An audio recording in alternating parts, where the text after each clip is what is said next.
Hi everyone, today we have something a little bit different. This is Assassin's Creed Odyssey. It's been out for about 2 years, it came out October 2018. I've never played an Assassin's Creed game because in the past I pretty much knew what it was. You're an assassin, you pretty much had linear gameplay, and you run around killing everyone. You're an assassin, which doesn't really appeal to me because I'm not into just killing. I love exploration, I love immersion. Any of you who know my channel know that that is me. So I was completely and absolutely pleasantly blown away by Odyssey. The direction of Ubisoft with Assassin's Creed is towards a role-playing experience. So Odyssey, and I think they first started with the role-playing elements in Origins, which was in Egypt, but they improved on them tremendously and went more in depth with Odyssey. In Odyssey, we're in ancient Egypt. I forget the exact year, and as you can see here, we have a companion, an eagle named Icarus, and Icarus helps you scope out a gorgeous environment and see if there's any points of interest. As you can see, it is a massive game. There's tons of stuff to explore. The graphics are some of the best I've ever seen in a game like this. When you play, you just completely feel like you're in ancient Greece. And the animations, the amount of detail in this game is just ridiculous. Right there, the game had to. Oh, I love this. Love it. Anyways, once you use Icarus, and if you go a great distance, of course, the game has to regenerate the world when you switch back to your character. So, an SSD definitely helps with this game.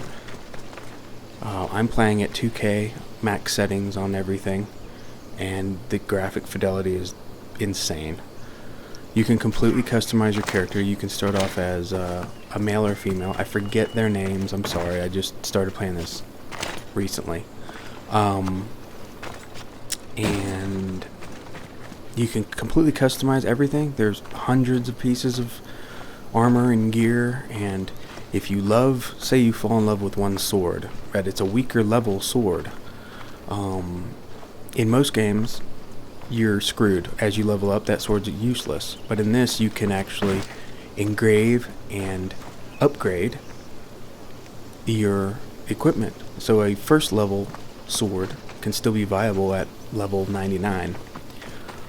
Every piece of armor and equipment can be customized, also can be edited. So I haven't quite got to that yet, but apparently if you don't like the looks of armor or equipment, you can alter it. I don't know to what extent, but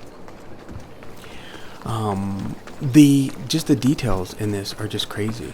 The crabs on the beach will run into the sand when you're running out there. People, if someone gets lit on fire or attacked by animals, other people will come and help. They have different, I don't know if they have 24-hour routines, but they have routines, and they behave very realistic. See here, I'm just taking off my hood so you can get a better look at the character's face. Character models just look insane. When you zoom in, you can actually see. I saw in one video, you zoom in and you can see the red blood vessels in NPC's eyes, and you can see veins and everything on the arms and legs of your character. The underwater exploration is just as impressive. Maybe not in this spot, but there's an abundance of aquatic life and stuff to explore. There's stuff everywhere. There's just stuff everywhere. This is the beginning island. Once again, I'm terrible with names, especially since it's ancient Greek names. Here's a sunken ship right off the harbor here. There's a little loot. I've already put 10 hours into the beginning island, and there's still a lot for me to find and explore.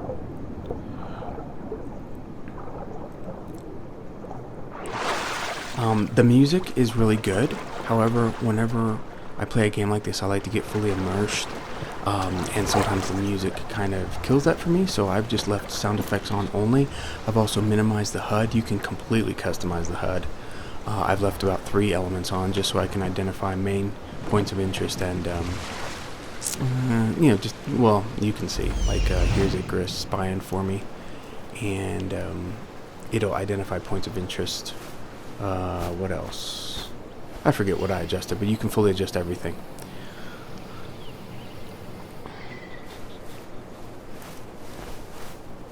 As you'll see later, there is true 24-hour day-night cycles.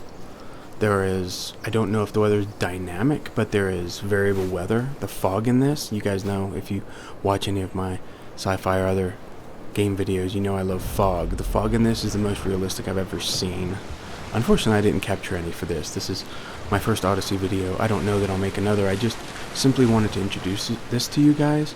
By the way, if you have been playing Assassin's Creed all your life and you love it, this is not the video for you. This will bore the heck out of you. This is purely exploration and just kind of checking out the game. And me being so blown away and just wanting to share my experience. Look at the whales. Yes, there are huge whales. There are stingrays. There's schools of fish. There's, oh my gosh, there's just everything. Let me go over here. Oh, this ship's too small for the open ocean. Yes, everything. These things are destructible. Let's see. Where's that whale? Oh man. I can hear him. Did he go deeper? Is that him?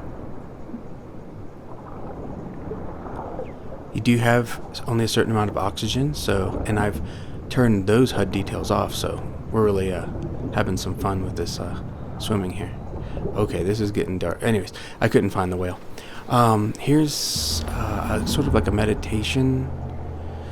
This game has, honestly, this game is a lot like a ancient Greek version of The Witcher 3. You guys know that The Witcher 3, I mean, I'm sure most of you know, it's one of the greatest RPGs ever made, next to Skyrim. And where Witcher 3 has a ton of RPG elements, a ton of realistic RPG elements, this is sort of Witcher 3 light, if you can say that. There's RPG elements, they don't go quite as deep. The mission system is maybe 70%, if I can say that, you know, in my opinion, maybe 70% what Witcher 3 is. So Witcher 3 is much more rich as far as mission systems and all that. But what this does, that Witcher 3 doesn't do, gosh, if you could put these elements together, you just have the perfect RPG, the perfect game, honestly. But in this, you can parkour off anything. You're the most flexible character you can imagine, because it's an Assassin's Creed game. And here we go here. This guy is several levels above me, so this is not going to be pretty. So you have all the maneuverability, the flexibility in your character of an Assassin's Creed game, but in a game like The Witcher, anybody who played Witcher 3 knows that Geralt, your character, is basically like a paraplegic walking through a tar pit. He is just so slow and cumbersome, and you can't climb on anything. You're always getting hurt. You're always tripping and hurting yourself. Anyways, this is the reverse of that. Everything is very fluid with the animations, and you can just climb anything. I mean, literally, I was climbing clotheslines in the city the other day. Now, guys, I gotta warn you ahead of time, this is kind of violent. It is an Assassin's Creed. This guy doesn't have a sister. I don't think he likes women. Okay, so what I also want to show here is Icarus. If you stay still for just like maybe 10 seconds, Icarus will come land on your arm, and spend some time with you.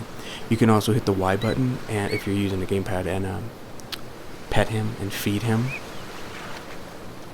There's like 3 or 4 different animations for it. Really cool. And here you can see the extreme detail in your character. It's just the armor sets, the weapons, your character. The detail is amazing in everything in this. It really is. It has some of the most realistic water I've ever seen. Honestly, I mean, it's just pretty much every 5 minutes in this so far, and I've only played it for like 10 hours, like I say. Pretty much every 5 minutes there are wow moments when you just stop and go, is this really in a video game? I mean, the lighting in particular. I mean, there's transparency, there's the ambient occlusion's insane. It almost feels like true HDR lighting, whereas that's something that The Witcher 3 didn't have. The lighting's fine. It's starting to look aged. But this, I mean, yeah, the lighting, the environmental detail, and your character animation and fluidity is just much different and improved than, say, The Witcher 3. Yes, those are sharks, guys. There are great white sharks. They don't play. I just wanted to show you guys the sharks. This is sort of a... I think this was part of a mission. Oh yeah, there was something. No spoilers. Anyways, other than me going to these locations. But yeah, I just wanted to show the sharks, and I think this was part of a mission. We're gonna swim down and play with them a little bit. I'm not sure. I've seen, by the way, when I talk about details, if you can actually have ships, full-fledged ships in here with crew, and the combat looks amazing. Once again, I haven't made it that far, but if you want to check that out, it's amazing. And so when you're destroying these ships and people are getting thrown off into the ocean and they're dead, the freaking sharks will come feed on the people in the water. It's insane. And yes, animals will fight each other in this, and they'll fight NPCs, and oh my gosh, there's just so many amazing details. I would almost encourage you guys to go watch some videos if you're interested. There's some videos out there that just cover the finer details of this game. There's so many, and they're just amazing. So this guy here is not gonna play. No, he's not. One of the details is when there's blood in the water, it completely dissipates. Especially on the surface, it's more apparent, which is really cool. Yep, and there I go. So, last thing I want to show you guys. Obviously, this is huge. This island is huge.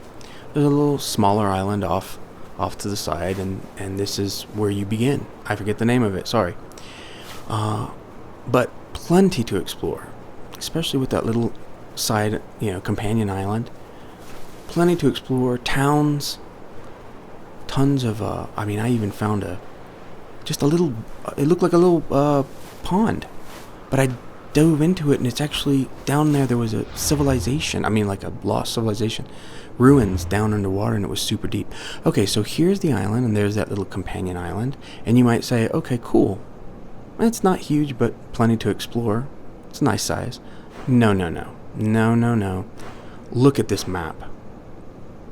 The main story, supposedly, if just the main story takes 100 hours. And I have seen where people put several hundred hours into this game.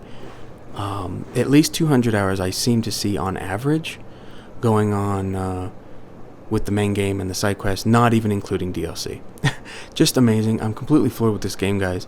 I hope you enjoyed this video, and we will see you guys next time.